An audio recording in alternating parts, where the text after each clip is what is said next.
ভাগ্য ভালো, পাওয়া গেছে। Thank you. সিবি থেকে বের করে আনলাম। Thank you.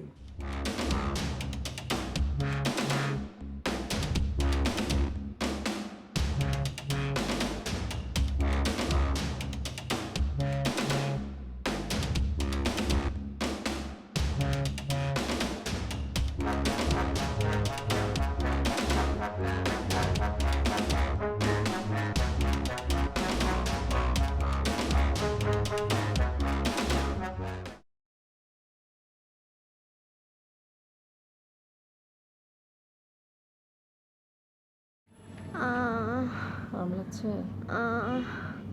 মা, আমি কবে স্কুলে যাব? 104 ডিগ্রি জ্বর নিয়ে উনি স্কুলে যাবেন। 7 দিন ধরে বাসায় শুয়ে আছি, আর শুয়ে থাকতে ভালো লাগে না। তোর শরীরের যে অবস্থা, তাতে করে জ্বর সারার পরেও আরো 7 দিন তুই স্কুলে যেতে পারবি না। দাঁড়া, জ্বরটা একটু মেপে নি।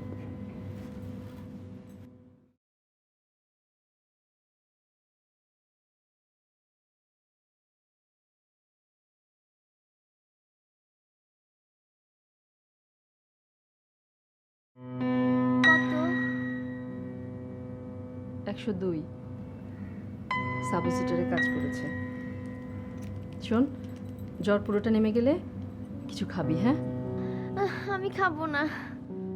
সারাদিন তো কিছুই খাসনি, চুপ করে থাক। কি খাবি বল? ডালিম। তার মানে ঘরে যেটা নাই সেটাই তোকে খেতে হবে না? এখন অনেক রাত হয়েছে, বাজারে যেতে পারবো না। ঘরে আপেল আছে, আপেল খেয়ে নিবি, ঠিক আছে? একটু পিছিয়ে